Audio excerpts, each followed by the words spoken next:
everybody's posting content. Yeah. And people don't focus enough, in my opinion, in terms of the quality of their songs. If you want to be an artist, that has to be your number one focus. Get that right first.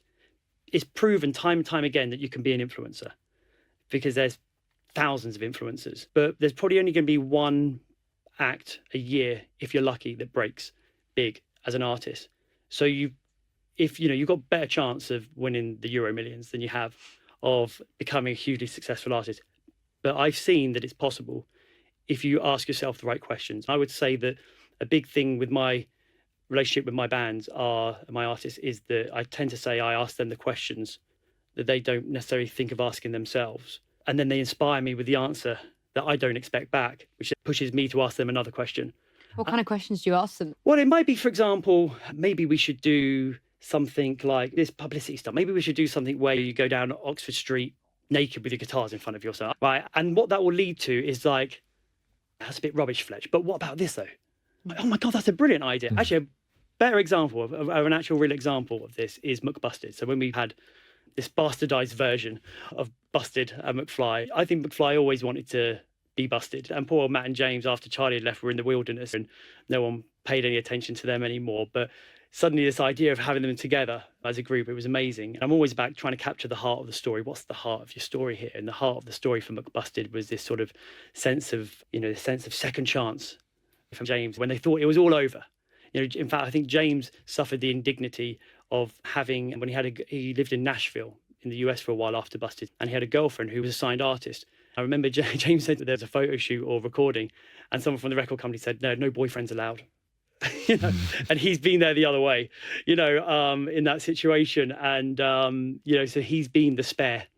And I think that, so that sense of like when they thought it was never going to happen again, and it happened spectacularly, it was big. Talk about something being greater than the sum of its parts. McBusted sold 300,000 concert tickets for their arena tour. Wow. I mean, to put that into perspective, we're absolutely delighted if McFly, sell 100,000 arena tour tickets, so it was 300,000 tickets. It was massive.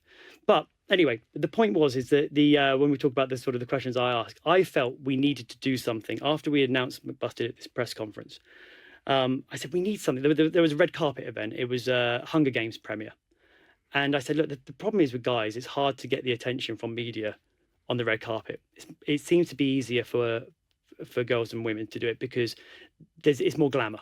And it was just quite hard to stand out as guys. So we've got to figure out a way of how to sort of stand out. And I remember saying to the guys, so what about an idea of, I don't know, if you've sort of all, the six of you in chains or something, handcuffed to each other, and you've got some dominatrix woman at the front, who's taking you down the press line, right? And then I don't know, Fletch, and I'm like, oh, okay, well, I thought it might be a good idea. And then James said, why don't we build a human pyramid? I'm like, what?